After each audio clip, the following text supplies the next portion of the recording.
जुन्नर तालुक्यामध्ये अवकाळी पावसामुळे कांदा पिकाचं मोठं नुकसान झालंय।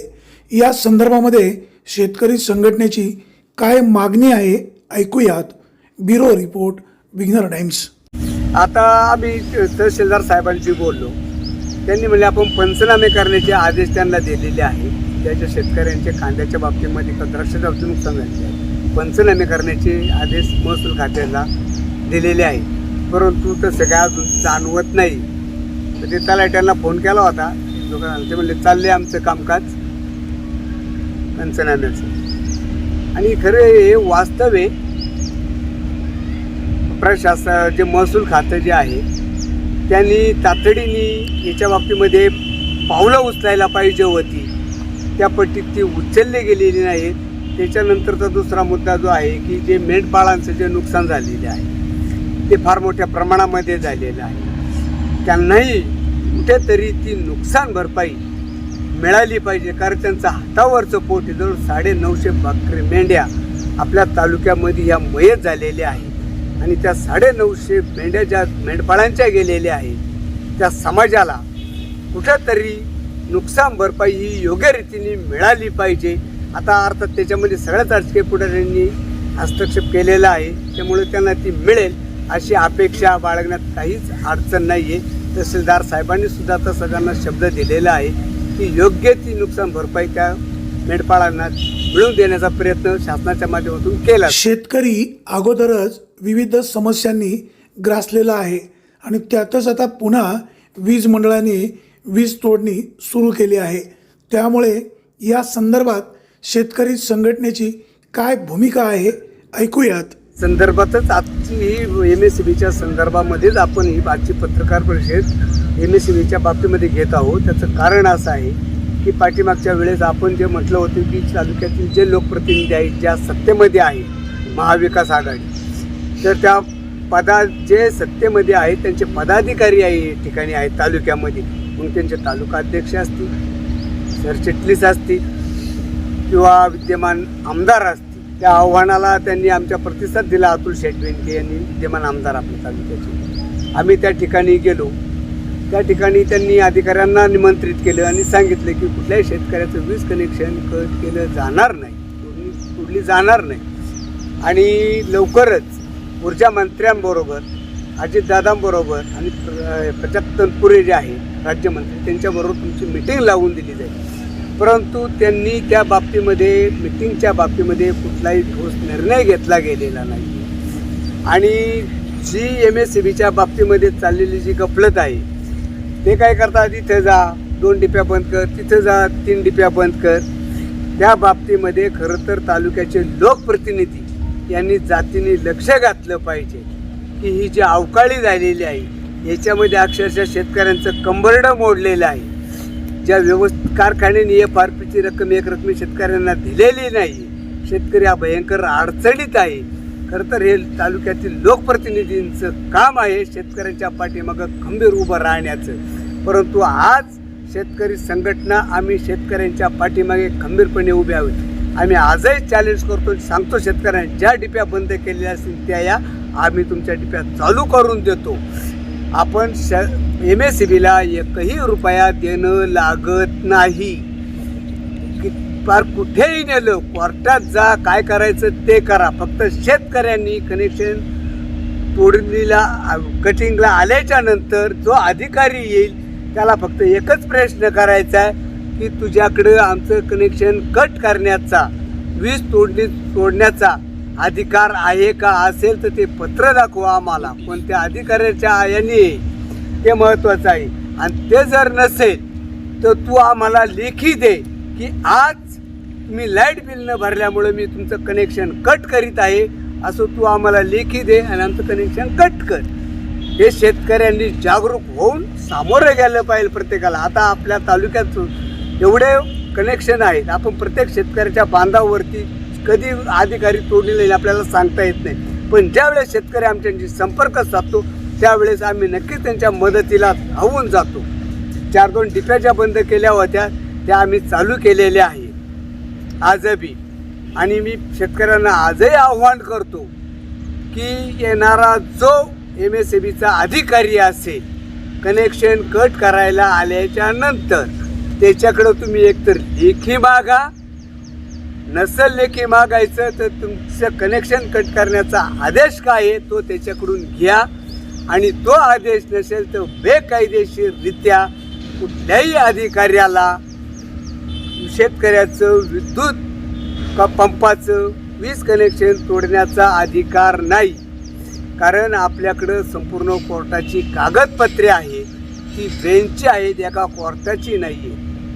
आणि जो त्यांचं म्हणणं असं आहे की बा आम्हाला तुमच्याकडून एवढं येणे तेवढं येणे, आजही MSEBीने मनमानीप्रमाणे 22,000 कोटीची ह्या 4 महिन्यामध्ये अतिरिक्त वसुली केलेली आहे शेतकऱ्यांकडून.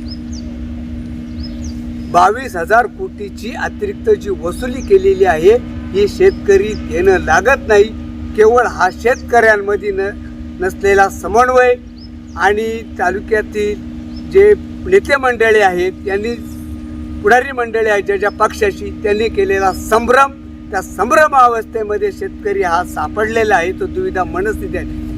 आम्ही हप्ते करून देतो, तुम्ही लाईट बिल भरा, शेतकरी फसतो जातो, हप्ते करून घेतो. काही शेतकरी भरतात, काही शेतकरी भरत नाहीत, त्यांचं मी कौतुक करतो. पण ज्यांनी भरलेले आहेत ना त्यांना हे सांगतो की तुम्ही बाकीच्या शेतकऱ्यांना वीज बिल भरण्यासाठी एक प्रकारची ती फूस लावल्यासारखं होते, ते भरू नका. तुम्ही जे तुम्हाला हप्ते पाडून देता 1 रुपया तुम्ही भरू नका. आपण महावितरणला देणेच लागत नाही. हे आता संपूर्ण मीडियावरती तुम्ही बघताय. ट्रान्सफॉर्मर झाल्यानंतर किती मिनिट किती तास अभ्यास व्हायचा काय व्हायचं या सगळ्या गोष्टी आहेत आपल्याकडे. फक्त ह्या आजच्या पत्रकार परिषदेच्या निमित्ताने मी शेतकऱ्यांना एवढंच आव्हान करतो की आपण MSEBीला 1 रुपया देणं लागत नाही. जर कोणत्या शेतकऱ्यावर अन्याय होत असेल तर आमच्या शेतकरी संघटनेच्या पदाधिकाऱ्यांबरोबर तुम्ही संपर्क साधा. तुमचं कनेक्शन जोडून दिल्याची जबाबदारी ही आमची राहील. कधी देणे लागत नाही हे सविस्तर तुम्हाला सांगतो की 2003 पर्यंत आपल्याकडे MRC म्हणून एक कोर्ट आहे, म्हणजे वीज नियामक आयोग आहे. 2820 रुपये पर HP शेतकऱ्याला याने MSEBीने वार्षिक देणं काढलं होतं. एका HPला 2820 रुपये एका HPला शेतकऱ्यांनी कंपनीला द्यायचं. 2820 रुपये माझा शेतकरी देऊ शकत नाही. मग त्याच्यावरती MRC म्हणजे वीज नियामक आयोग आणि सरकार यांच्यामध्ये चर्चा झाली. चर्चा झाल्याच्या नंतर 1920 रुपये अनुदानापोटी सरकारने महावितरण कंपनीला द्यायचं. 900 रुपये जे आहेत ते शेतकऱ्यांनी पर HPला एका वर्षाला द्यायचे. जर 3 हार्स पॉवरची मोटर असेल आणि 3 हार्स पॉवरला 2700 रुपये बिल हे त्या शेतकऱ्याला एका वर्षाला होतं. 5 हार्स पॉवरची मोटर असेल तर 4,500 रुपये बिल त्या शेतकऱ्याला 5 हार्स पॉवरच्या मोटरीचं होतं एका वर्षाचं. याच्यामध्ये काय झालं, यांनी आपल्याला 24 तासाची लाईट दिली, 8 तास MSEBीकडून वसुली केली 16 तासाची. आता शेतकऱ्याला जी 8 तास लाईट दिली ती पुरेशा दाबाने दिलेली नाही. त्यातही लाईटीचा लपंडाव. आणि याच्यामध्ये जे आपले ग्राहक संघटनेचे जे गाडे अभ्यासक आहेत, होंगाडे साहेब, प्रतापरावजी होंगाडे साहेब, यांचा याच्यामध्ये इतका गाढा अभ्यास आहे की शेतकरी फक्त वर्षाला 900 ते 950 तास वीज वापरतो. तुम्ही म्हणाल ते कसं काय, पावसाळ्यामध्ये विजेची गरजच नसते. 4 महिने त्याचं सुद्धा बिल शेतकऱ्याकडून घेतलं जातं. त्याचा वापरच आम्ही करीत नाही. ते शेतकरी MSEBीला द्यायचंच कसं काय. आज फक्त 300 रुपये पर HP प्रमाणे शेतकरी MSEBीला देणं लागतो. पण ते केव्हा, ज्या वेळेस आमचे आज 40-42 हजार कोटी रुपये MSEBीकडून आम्हाला घेणं आहे. आमच्या वावरामध्ये ट्रान्सफॉर्मर आहे, त्याचं 5,000 रुपये भाडं त्या ट्रान्सफॉर्मरचं शेतकऱ्याला मिळालं पाहिजे. वावरामध्ये MSEBीचा पोल आहे, त्याचं 2,000 रुपये भाडं शेतकऱ्याला मिळालं पाहिजे, त्याची कायद्यामध्ये तरतूद आहे, परंतु ते दिलं जात नाही. उलट शेतकऱ्याकडूनच उलट पक्ष वसुली केली जाते. त्यांनी हिशोबाला बसावं. कुठले मास्टर असू द्यात त्यांचे, आमच्याकडं पण तज्ज्ञ आहेत त्या विषयाशी निगडीत. म्हणून आम्ही शेतकरी संघटना ठामपणे सांगतो आज की आम्ही 1 रुपया देणं लागत नाही MSEBला. ट्रान्सफॉर्मर चालवलाय मात्र 80% रक्कम भरा अशी कायद्यामध्ये प्रोव्हिजन नाहीये. हे केवळ आणि केवळ शेतकऱ्याला आडायचं आणि नडायचं आणि वसुलीसाठी हा राजकीय दबावापोटी अवलंबलेला फंड आहे MSEBने. आणि 5च्या मोटरीचं बिल डायरेक्ट 7.5चं दिलं, 3च्या मोटरीचं बिल डायरेक्ट तुम्ही 5चं दिलं. हे केव्हा झालं? ज्या वेळेस अजितदादा ऊर्जा मंत्री झाले त्यावेळेस खरा शेतकऱ्याचा गळा घोटला गेलेला आहे. आणि तिथून पुढे हे शेतकरी सगळी गळचेपी MSEBच्या माध्यमातून होत गेलेली आहे. या पूर्वीच्या काळामध्ये असं नव्हतं. सुनील तटकरे आणि अजितदादा यांनी या शेतकऱ्यांचा MSEBच्या माध्यमातून गळा घोटण्याचा कार्यक्रम लावलेला आहे.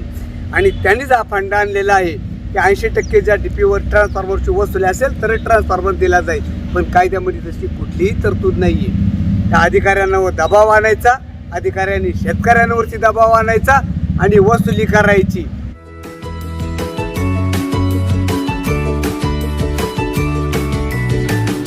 बातम्या शेतीच्या, बातम्या मातीच्या, बातम्या अन्यायाच्या, गुन्हेगारीच्या,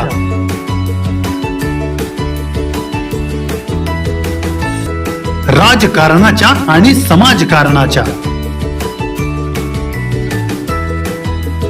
शोषणाविरुद्ध बुलंद आवाज, जनसामान्यांच्या हुंकाराची गाज, सत्कार्याला प्रोत्साहन, दुष्कृत्याला अनुशासन, निर्भीड, निस्पृह, सडेतोड, बेधडक आणि रोखटोक म्हणजेच विघ्नहर टाइम्स. शोध बातमीचा, ध्यास सत्याचा. आपलं चॅनल, आपली बातमी. सबस्क्राईब तर कराच, पण बेल आयकॉनवर क्लिक करायलाही विसरू नका.